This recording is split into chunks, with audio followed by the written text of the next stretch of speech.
이용구 전 법무부 차관 어제자로 사표가 수리됐습니다.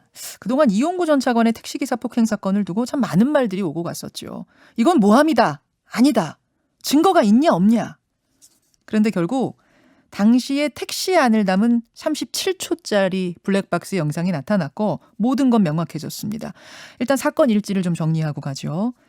지난해 11월 당시 변호사이던 이용구 전 차관이 택시기사를 폭행한 사건이 서초경찰서에 접수됩니다. 폭행에 대해선 쌍방이 인정을 합니다. 다만 택시가 운행 중인데 기사를 폭행했으면 특정범죄 가중처벌법상 무조건 처벌을 받는 범죄가 되는 거고요. 그와 반대로 운행 중이 아닌 상태에서 폭행이 있었으면 단순 폭행죄. 그러니까 합의만 보면은 내사 종결이 되는 범죄인 거죠. 둘은 합의를 봤습니다. 그리고 경찰은 내사 종결을 했습니다. CCTV는 없다고 했죠. 그렇게 사건은 끝나는 줄 알았지만 그 다음 달 이용구 전 차관이 차관으로 임명되면서부터 문제가 터집니다.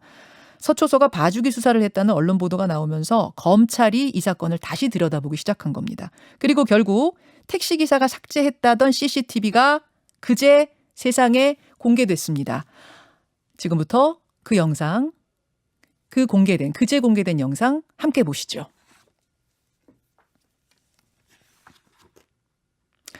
예. 택시기사가 다 왔습니다. 라고 이야기를 하고요. 그러자 이용구 당시 변호사가 욕설을 합니다. 그러니까 택시기사가 지금 저한테 욕한 겁니까? 라고 말을 하자 뒤에 앉아있던 이용구 차관이 앞에 기사에 목을 조르는 뒤를 쳐다보고 있죠. 유튜브와 레인보우로 저희가 보여드리고 있는데요. 목을 조르는 37초짜리 영상입니다. 기사는 운전석에 앉아있고 시동은 켜져 있었습니다. 이거는 법적으로 운행 중에 해당합니다. 문제는 이 CCTV를 그 당시 경찰도 봤다는 겁니다. 그리고 이용구 전 차관도 분명히 알고 있었다는 겁니다. 이제 사퇴했으니까 다 끝난 일 아니냐라고 하기에는 참 많은 걸 생각하게 하는데요. 이게 뭐 유력인에 대해서는 했던 일도 안 한 일이 되는 건가, 있는 CCTV도 없는 CCTV가 되는 건가, 인사검증은 또 어떻게 이루어지는 건가 등등등을 짚어보겠습니다. 작년 말부터 계속 이 문제를 제기해온 분, 경찰 출신이세요. 국민의힘 서범수 의원 연결하죠. 서 의원님 나와 계십니까? 예, 안녕하십니까. 서범수 의원입니다. 일단 예. 그 재수사 상황을 좀 체크하고 싶은데요. 예. 지금 재수사는 검찰이 하고 있는 거죠? 예, 검찰도 하고 경찰도 진상조사단을 만들어서 지금 하고 있는 걸로 알고 있습니다. 어디까지 진행이 된 상태입니까? 지금 상황에서 검찰은 일단 그 특가법상의 운전자 폭행 관련하는 부분하고요. 네. 그다음에 수사 무마 의혹 관련해서 지금 수사를 하고 있고. 아직 최종 결과 발표는 안 된 거고요. 거의 뭐 특가법상 운전자 폭행으로 기소를 할 예정으로 있는 걸로 저희들이 알고 있고요. 그래요. 경찰은 이제 경찰 진상조사단에서는 증거인멸 교사 관련해서 지금 입건을 해서 수사를 하고 있는 걸로 저희들이 알고 있습니다. 최종 결과 발표를 앞둔 시점에서 이 CCTV가 세상에 이제 공개가 된 건데 우선 서 의원님 이 영상을 보신 소감은 어떠셨어요? 안타깝고 참담하죠. 사실 반년 이상을 이용구 차관이나 경찰 그리고 문재인 정부가 국민을 속여온 게 아닙니까? 저희들이 그때 당시에도 이용구 차관을 법무부 차관으로 임명하는 데 대해서도 반대를 했고 또 저희들이 상임위에서도 이 사건이 재수사를 하도록 강력하게 요청했음에도 불구하고 경찰에서는 굳이 이것을 외면을 했습니다. 과연 이 정부나 경찰은 국민을 무엇으로 알고 있는지 참으로 개탄스럽다 하는 말씀을 드리고 싶습니다. 사실 이 사건은 되게 단순해요. 그냥 이 CCTV 하나만 있었으면 하나만 경찰이 봤으면 끝나는 거잖아요. 이게. 근데 아니, CCTV가 없었어도 저희들이 처음에 이 상황이 언론을 통해서 불거졌을 때만 해도 이건 분명히 특가법상 운전자 폭행이다. 단순 폭행으로 해서는 안 되는 상황이라고 그렇게 이야기를 했거든요. 그럼에도 불구하고 여러 가지 변명을 두면서 단순 폭행으로 내사 종결을 해버렸단 말입니다. 그 당시만 해도 뭐 예를 들면 블랙박스 영상이 있니 없니 그런 부분을 차치하고라도 저희들이 보기에는 이거는 분명히 단순하게 특가법상 운전자 폭행으로 봤어야 된다. 아, 블랙박스가 없었어도 이거는 특가법상 운전자 폭행이다. 자, 예. 그러면요. 예. 하나하나 좀 짚어볼게요. 예, 예. 사실 이용구 차관, 운전기사, 경찰, 뭐 물론 제일 나쁜 건 이전 차관이지만 제가 보기엔 이 세 개 축이 다 문제가 있었어요. 그렇죠. 한 축만 정신 차렸어도 여기까지 안 와요. 예. 우선 예. 택시기사분. 예. 이 기사분은 이 블랙박스를 복원하고 예. 그 블랙박스를 또 핸드폰으로 촬영해가지고 가지고 있어 놓고는 그렇죠. 왜 경찰에선 없었다고 한 거죠? 이제 합의를 했으니까 합의를 하려고 하고 또 다른 생각이 있었는지는 모르지만 일단 합의를 했으니까 그게 없었는 걸로 하자라고 됐을 겁니다. 그러면 아마. 지금 왜 뒤늦게 이걸 내놓게 된 거죠? 그거는 어떤 과정이 있었던 겁니까? 여러 가지 그 내용들이 이제 블랙박스가 어쩔 수 없이 내놔야 되는 사항들이었기 때문에 그리고 경찰에서 진상조사단이 조사를 하고 있으니까 예. 그리고 경찰이 또 관련 경찰 담당을 했던 경찰관이 그 블랙박스가 있는 걸 알았지 않습니까? 그런 사안들을 추적해보면 결국 자기가 갖고 있다는 걸 솔직하게 고백할 수밖에 없는 상황으로까지 몰린 것 같아요. 혹시 그 마지막에 수사 단계, 재수사 단계에서 예. 이거 당신도 증거인멸죄 될 수 있다 얘기하니까 그때 혹시 내놓은 건 아니에요?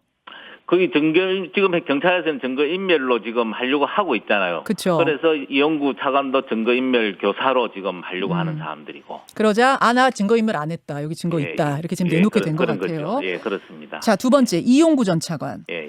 이용구 전 차관은 합의금 1,000만 원을 주면서 예. 그 당시에 예. 뒷자리로 걸어와가지고 나를 깨우다가 예, 폭행 시비가 붙은 걸로 진술해달라라고 요구를 했대요, 안 했대요? 했다고 봐야죠, 지금. 본인은 자기가 그것까지는 안 했다고, 했다, 안 하고 그냥 합의금만 예. 줬다는 거 아니에요?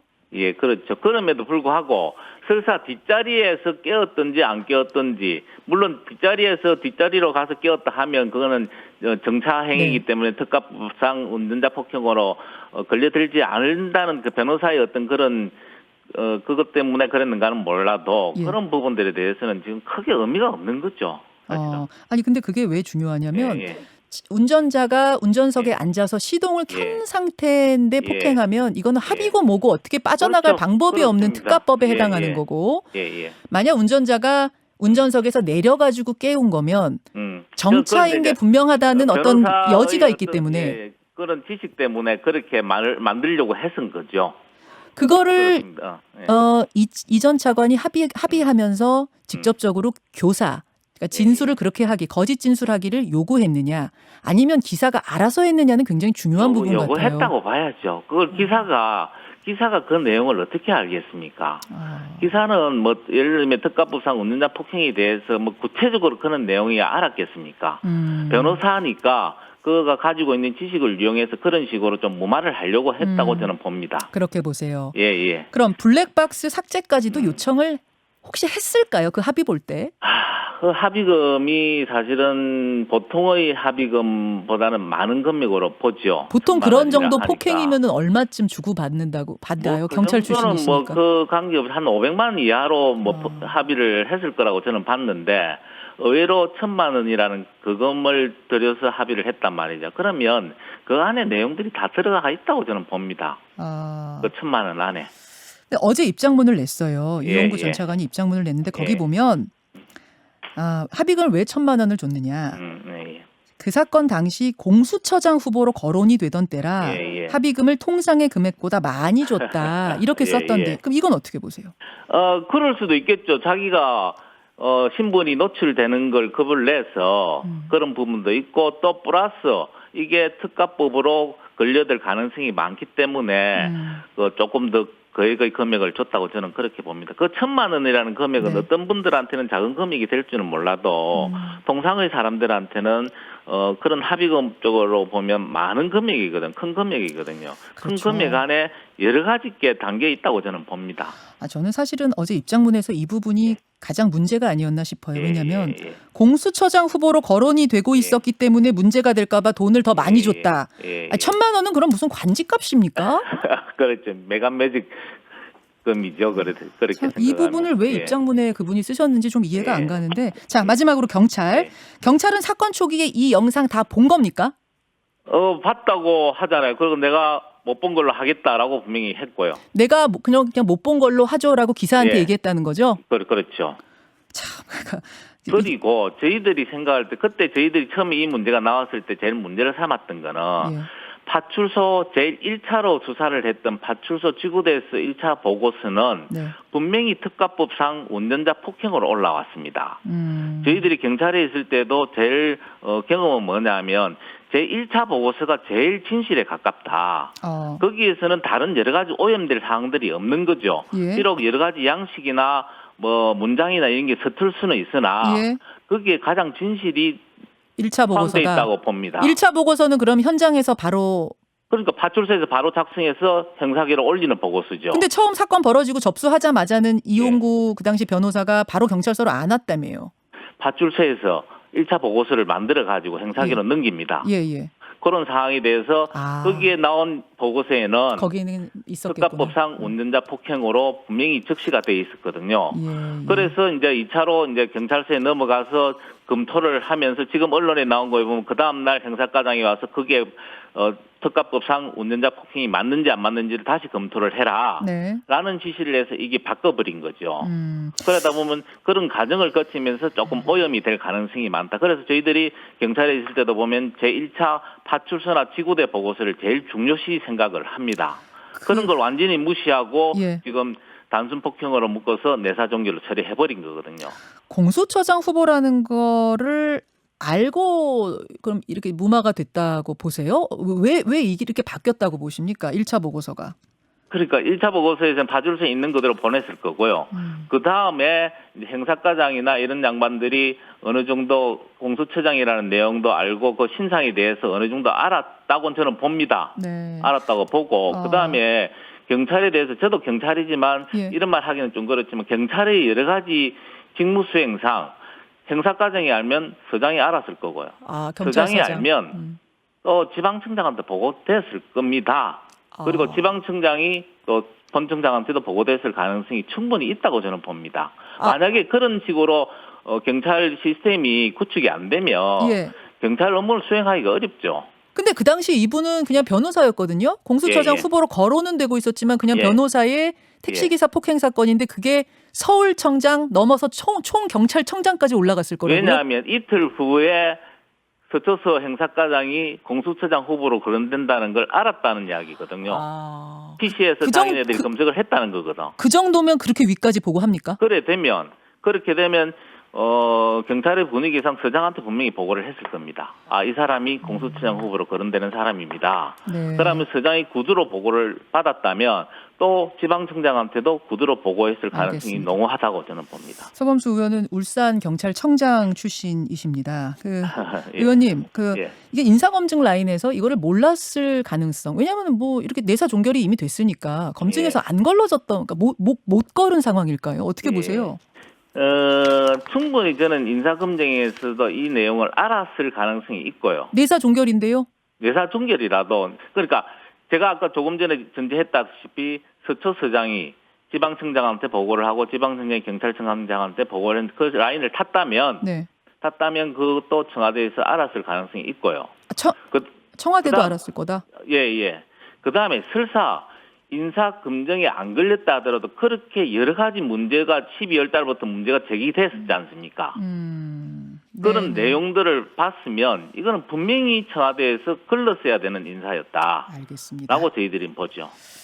여기까지 지금의 상황들 한번 정리해봤습니다. 밝혀져야 될 부분들이 아직 좀 더 남아있는 것 같네요. 많죠. 이게 뭐 일단락되는 게 아니라고 저는 봅니다. 누군가가 경찰의 이 국민들로부터 불신을 받게 한 수사를 하게끔 한 책임자라든지 특히 경찰 수뇌부들은 여기에 대해서는 책임을 져야 된다고 저는 봅니다. 청장까지 져야 된다고 보십니까?